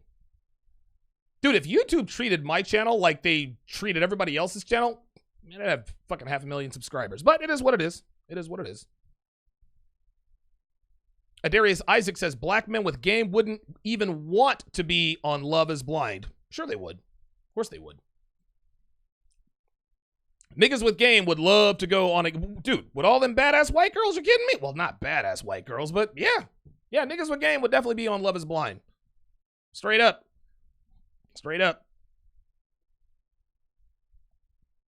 All right. Tyrone 100% Migraine says, close YouTube and open it again. So Tyrone 100% Migraine says, close YouTube and open it again if you are having issues with Super Chat. Okay, cool. Well, there's the fix. Golden Resin said the token switch hitter black guy. Man, and Diamond, dude, Diamond can be mad at Carlton all she wants to, right? And she should be. She needs to be mad at them producers, man. Those producers did her dirty. She's thinking to herself, I came on here, I tried to give this nigga a chance. Like for real, you know what I'm saying? Like I gave my heart to this guy. We're talking family, we're talking kids. I thought this dude was Carlton. Instead, he's Bobby Bonilla. Guys, I'm flexing, definitely flexing my baseball knowledge here. All right, let me quit fucking around. Let me go back to the phone lines. Area code 24 Bobby Bonilla. Area code 242. You're on live with Donovan. What's your name? Where are you calling from? Stefano from the Bahamas. Hey, what's going on, dude? Stefano from the Bahamas. What's up, brother? How you doing, man? How's life at the nightclub? Kind of a bit enjoying too much of this curfew and quarantine. Oh, damn, that sucks. Yeah, I mean, is the strip club open on, like, during quarantines? I guess they're probably closed, right? Nope. Everything's closed, even the bars. Damn, dude. Damn, you couldn't even get any quarantine pussy? Couldn't get any pandemic pussy from the club? Nothing? No, it's still getting quarantine pussy. But... Oh, okay. Stefano said, no, whoa, hold up, nigga. I'm still getting that pussy. I'm just saying, everything's locked down. So what's going on with you, man? But listen, I feel like every black man has game because it's hard to fuck black women. We talked about this yesterday, man. Listen, the dudes with the tightest game on the planet, American black men and Puerto Rican men. I would say American black men, Puerto Rican men, and probably Venezuelan men. The myth of the Latin lover, the reason why guys from Colombia can come to the States and fuck white bitches all day long is because Colombian bitches, they don't play. They will shit test you from the jump. You want to know why Mexican dudes can come to the United States and bang white girls into oblivion? Is because Mexican girls shit test you from the jump. Same thing with American black men. American black men have game because it's hard to fuck black women. You are 100% right, Stefano. See, because black women have been through all the hoops, all the experience. That's right. White girls had it easy all their life. But let me get back on topic. Yeah, what you got, man? What you got? So Tuesday, I had this girl over here for curfew. So we had sex, right? First round. Second round, she asked me to eat her. So I tell her no. She get upset, going in the front room, lay down. Right. So I get on in the front room after. Started to play with her. She started to get wet. So, I slide in. Right. So the next morning, she told me, like, oh, she didn't like how I raped her. I was like, what? Rape you? Say what? How I raped you when you... I was like, how I raped you when you was getting wet? Unbelievable, dude. Unbelievable, man. So what ended up happening? Like, did she try to get you on a false rape accusation? Like, what happened? No, because I hit her with some hard evidence. How could I rape you if you was getting wet, your vagina was getting wet, and when I went in, you was throwing that ass back? That don't seem like rape to me. That's what I'm saying. Right. Like, you throwing it back on me. Like that's not rape. Let me ask you this. Are false rape accusations, are they prevalent in the Bahamas? Do they happen that often, or do they not? What's it like down there? It happens, but it don't happen. Like over here, a lot of things, like rape, like see, like how you guys going through this Me Too movement over here. No. Damn. See, the girls down here in the Caribbean, their game is too sharp for them to be doing stuff like that. Damn, dude. Probably if Americans come over here, yeah, they'll probably say a taxi driver or jet ski operator try to touch them there. That's the furthest we to go to that. Dude, American girl. And thanks for the call, Stefano. Yeah, American girls are trifling like that. The more you give them, the more they want. But he's right. He's right. The reason why niggas got game is because black women are hard to fuck, man. Like, that gives them a decided advantage when they decide to move to a lighter persuasion, so to speak. Big Brandon says, which Bobby B, the one from Pittsburgh or the one the Mets still got to pay this day? Hey, May the 1st is Bobby Bonilla Day. Every May the 1st, the New York Mets have to pay Bobby Bonilla it's just over $1 million. And they got to pay it to him until like 2047. So every May 1st is Bobby Bonilla Day. Unbelievable. Dude, the worst deal in professional sports history. Oh, listen to this. And 217 and 808, I'm coming to you guys in just a second. Truthker says Diamond was set up hands down. I think she was too, man. I think she was too. Because he also says the show could have told Carlton to come clean with her before proposing. Right. Like the show, I don't know, man. I can't imagine the show didn't know. They had to know. They had to know that Carlton was a Carlos Beltran. Listen, I'm not even running out of switch hitters, guys. The show had to know that he was a Willie McGee, right? She was set up, man. And she actually seemed like she was really there for the right reasons, man. Like, that was the fucked up thing, because she seemed really hurt by it. Black women get done dirty on dating shows, man. Like, listen, you guys know there is no love lost between me and black women, but yo, black girls, they get done dirty on these dating shows, man. They get done dirty. That's some bullshit. Joshua Taylor with the $5 super chat says Carl could have gotten it the first night that female in him said now. Straight up. Straight up. JM0 with the $5 super chat says Carlton switching like Terrence Crawford. Terrence Crawford is not a switch hitter. He is a boxer who sometimes switches to southpaw. He continues and said, I told my brother and his wife when I see him that he was suspect. Yeah, man. See, I didn't pick up on that. See, I don't have this whole happy dar, I guess I should call it. I don't have, like, I don't know, man. Maybe it's because I'm a man and I'm not really looking for that stuff, right? Like, I don't have the ability to tell whether or not a man is a Jorge Posada, right? I don't have that ability. I mean, listen, sometimes it's obvious, obviously, but if a man is on the DL, you're like, damn, I didn't know he was a Chili Davis. You baseball nerds are getting a kick out of this. Merciless 6 with the $10 super chat said, if Brothers with Game were selected for Love is Blind, they'd have a lot of fat, entitled women casted. They'll never pair a brother with a bad white chick. Hasn't happened since the Luke Cage series. Boom, there it is. That's the other half of Kenny, New Jersey statement. If they had a bunch of brothers on Love is Blind, like niggas with real game, it'd have been a bunch of fat white girls. Yep. Fat, entitled, used up white girls. Straight up. Ain't no way they're going to put a dude like Jimmy Jones or a London, niggas with game, niggas with money, in there with an Amber.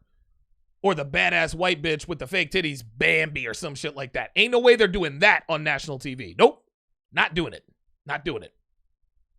We're out here smashing dude, we're smashing big titty blondes enough out here in the real world as it is. We can't show them we're doing it on TV, y'all.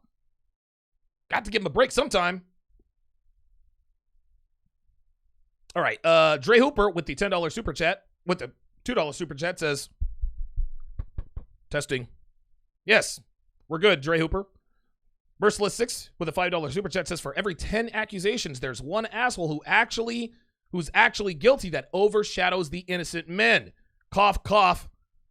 Darren Sharper. Here's another one. Cough, cough. Kellen Winslow the second. Look him up. Kellen Winslow the second went to the University of Miami. His father, Kellen Winslow Sr., played for the San Diego Chargers. Think he's a Hall of Famer.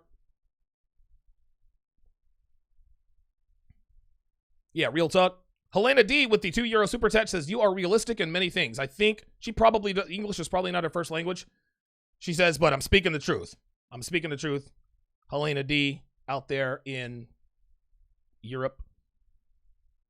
Adarius Isaac says, Carlton was on AC. He said Carlton was on the Housewives of Atlanta being suspect. You can find the video. Say what? Wow. Dude, I got to find that. I can't play that on YouTube. I got to play that on Sharpe Stream.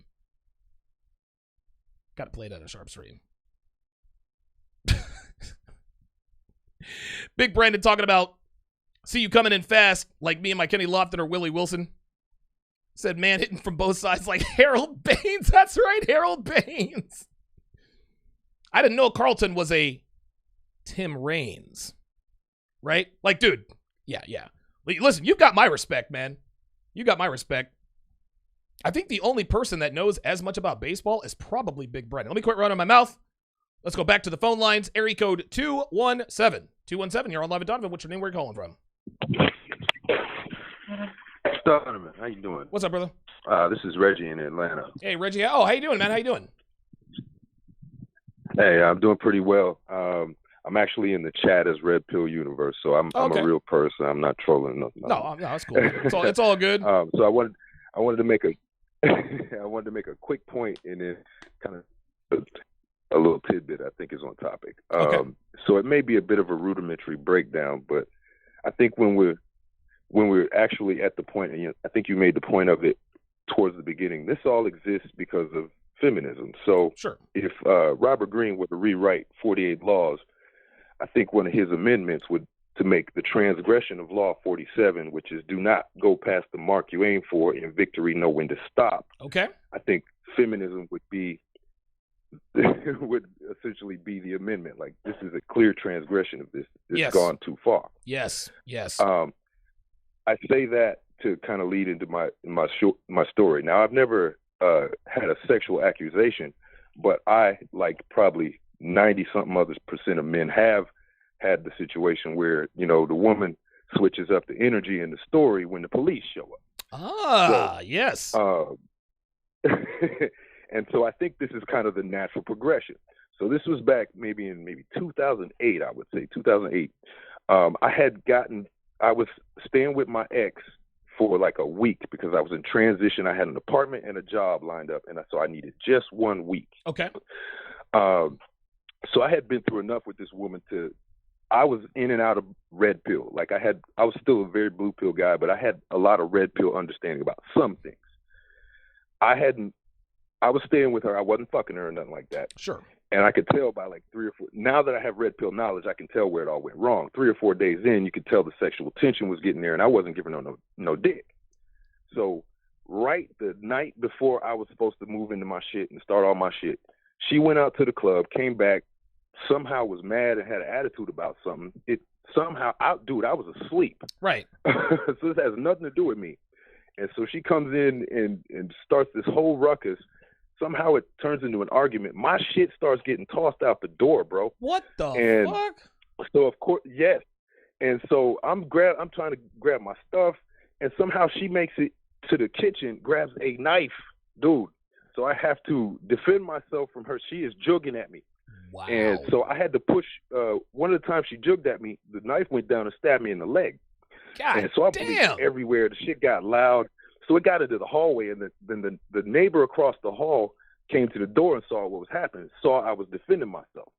So push comes to shove, the police get called. I pull out my phone just as soon as she does to call the police. They show up, they separate us. Of course, they lock my black ass up. Of course. Right. And excuse me, they put me in the car, and they so they separate us. Right. They had me in the paddy wagon for about maybe 30 to 45 minutes. Damn, Check dude. this out. They opened the paddy wagon door. You know what I'm saying? I told them my side and everything. They opened the paddy wagon door. They said, Mr. Collins, we're going to let you out tonight. The next door neighbor corroborated your story and told us that you were defending yourself. Wow. They say the story she told was that you were attacking her. You grabbed the knife. You had other weapons, like all kind of stuff like that, dude.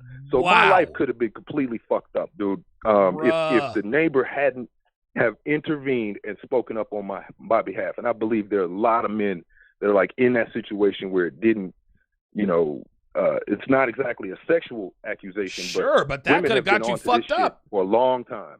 You know what I mean? Damn, dude. And listen, thanks for the call. Reggie. Listen, bitches will do this to you, man. Bitches will do this to you. And it was not a good sign that they put him in the handcuffs in the car. Okay? Like, listen, I've been arrested enough times to know when the police officer tells you, Mr. Sharpe, would you go over there and stand by the car? And I'm like, God damn, I'm finna get locked the fuck up. If they make you go stand by the car after a physical altercation, you're the one getting locked up, right? If they put you in the handcuffs, if they detain you, make you sit on the sidewalk, you might have a chance. But if they tell you, Mr. Sharpe, could you please just go stand there by the squad car for me? You're like, oh, shit. I'm already texting my fucking bondsman. Yo, come and get it, nigga. I'm trying to tell you. Man, that was crazy. So the bitch attacks him with a knife, stabs him in the leg. Dude damn near got put in jail. Only avoided jail because his neighbor corroborated his story. Unbelievable. Holy shit, man. Big Brandon says he might be straight bit like Pete Rose. I wouldn't bet on it. Very good. I like that. That's a good one. I forgot about Pete Rose. Pete Rose was a switch hitter. Last call of the day. Area code 808. You're on live with Donovan. What's your name? Where are you calling from? Hello? What's up? Hey, what's up? This is Baba, and I am currently in West Texas. Okay. Wait, what'd you say your name was? Baba Tuesday. Oh, Pop. Okay, all right. So what's going on, Papa? Hey, it's BA. Oh, BA. All right, okay. I got a store, man. All right, what you got? BA. What was that? What's your story? Oh, okay. All right, so I got a story for you, Donovan. All right. I graduated college. I was dating this chick, and we went to the same college. And when I was in college, everybody thought I was a football player. Right. So I'm sharing all the chicks with the football players and all that shit. And whenever I wasn't giving her attention for whatnot because I was focused on my career and all that. I was doing photography and everything like that. But one day, pulling up to my place, she says, like, I got to talk to you. She tells me that she got raped by 2 football players, right? Oh, no. And yeah. So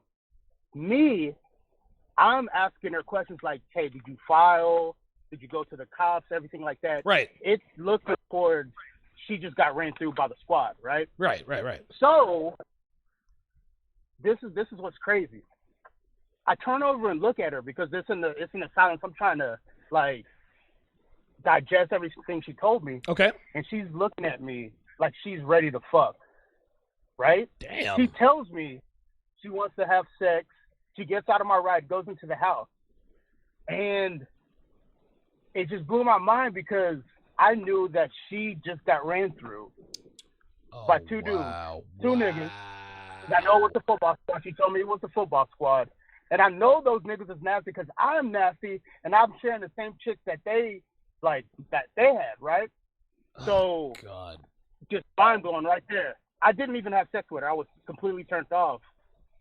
Not because she told me that she got raped, because I knew like chicks like the rub. They like, rape fantasies sometimes. Right. Oh yeah. Oh yeah. I knew for a fact that she got a train ran on her. So boom, mind explosion. Damn, dude. That's crazy, man. Dude, that and again. Yeah. And also, no, go ahead. Oh.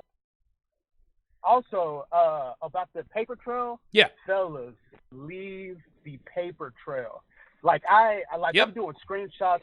I'm saying some of the nasty, most disgusting things that I want to do to her. Yep. And she's replying with shit she wants to do. I never send pictures. And if you do it correctly, they'll send pictures, they'll send videos. And Boom. Also, you will be surprised at how many chicks will let you videotape them. Oh yeah. You will dude, be of course. surprised. Oh yeah, dude. You know how many girls I've used my camera phone, recording them suck my dick, dude. That's standard. Like there aren't too many girls in Vegas, as far as I'm concerned, that won't let you film them sucking your dick. Like, and in their minds, like you can't really see her face, right? It's just some girl on your dick, but they'll still let you do it. They'll still let you do it, man. Yeah. Unbelievable. You just gotta protect your neck. You gotta be vigilant and record everything. You might be sleeping with the enemy. Yeah, hey, for real, man. And thanks for the call, BA. Listen, he's right. Like when you stick your dick in these chicks, man, like everything comes with risk. Like we know that everything comes with inherent risk. But the way it is now out here in these streets, man, I'm trying to tell you guys, these bitches are not fucking around. If they want to get your ass hemmed up, they could absolutely get your ass hemmed up. For serious. Ben Ed says black woman dates white guy on Love is Blind Netflix show, gets a TV deal, and black women love her for it. But if it was a black man, of course. This is that same dichotomy. Black women love the show Scandal, right? They love the show Scandal. They love the fact that Kerry Washington's character was fucking the president of the United States, who was a white guy. But the black man, the high-value black man who wanted to be with Olivia Pope, black women hated him with a seething contempt. I don't know. Maybe if they lightened up a little bit, maybe their dating prospects would be a little bit better, but not hold my breath for that one. The Big Fist 21 says that's not Carlton versus Diamond on the field. That's Francisco Lindor versus John Lester. Oh my God. Holy shit, man. You guys remember that fight between Rugnet Odor and Jose Bautista? Jose Bautista pushed Rugnet Odor, and Odor said, "Bip!" Caught him with that right. Doop. knocked his glasses off and everything. That, of course, stemmed from Jose Bautista doing the bat flip when he hit the home run against the Rangers in the playoffs back in 2015. Anyway. Spud Athletics, with the €5 super chat, says, age 21, have been consuming your content for a couple of years. Great to learn wise words from a man of experience. Thank you very much, Spud Athletics. Truthcur says, Donovan Sharpe, you were the older brother I never had. Love your content. Merciless Six says, these accusation stories should inspire all to go to Mode 1. Shout out to Alan Roger Curry. Grab his book and learn to eliminate the time wasters. Real talk, man. Real talk. Listen, you want to avoid this stuff? The Mode 1 approach. Dude, listen. The Mode 1 approach will absolutely eliminate any and all false rape accusations. Your Honor, bitch already knew what it was. Right? I went Mode 1. Not guilty. Dre Hooper with a $10 super chat says, Don, that was solid advice earlier about not letting my chick listen to the show, but I've been training her for over a year. She knows the game. Does what daddy says when he says it. # Snow Bunny. All right. Don't let her watch too much, though. Like, you don't want her to know too much about what's up. But listen, man, that's good that listen, if you can run your chick like you're supposed to be running her and she still watches Red Pill content, yeah, hey, listen, man, you get a thumbs up. You get a thumbs up from me. Straight up. NY Kia says, could you imagine if Scandal was a black president cheating on his black wife and kids with a white woman? Yo. Like, black women would storm the White House. Oh, my God. Ain't no way that's ever going to be on TV. Nope. God, yo, I can't even imagine. I cannot even imagine. Holy shit. That would be, that would be abso-fucking-lutely tragic. With a capital Zhik. Let me run through some of the other chatters here. Big Brandon says he says he has a near rape story he'll tell one day. Yeah, call in and tell that story, man. Call in and tell that story. Man, I am starving, guys. I am absolutely starving. And I still have to I'm getting ready to do my Love is Blind breakdown over on Sharpe Stream. Go to sharpestream.com. Again, that's sharpestream.com. I'm putting the link in the chat. I'm spamming the chat. And I am also, the link is also in the description. I will be breaking down episode 5, or at least part of episode 5 of Love is Blind. I'll be doing that right after the show. Of course, I can't do it on YouTube or they'll shut down the stream. Sharpestream.com. Link is in the chat. Link's in the description. I'll be doing that here shortly.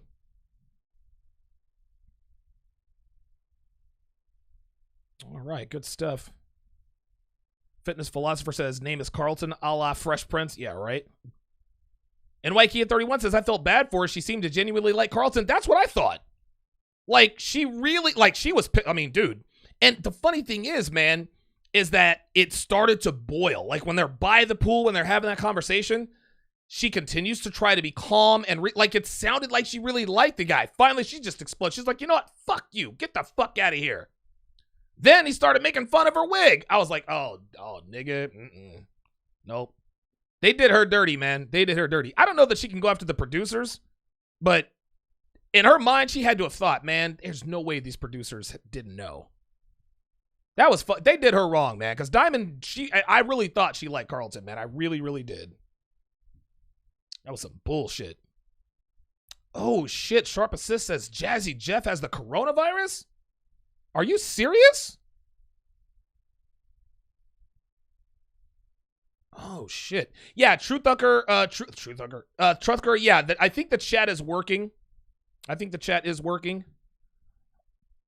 Damn, dude, that's crazy. No, I'm not going to eat first, Dre. I appreciate it, but I'm not going to eat first because right after I get off the show, right after I get done with this show, I'm doing Love is Blind, and then I'm going to go downstairs and lift weights again. I'm doing these 2-a-days now. I'm doing these 2-a-days. I'll do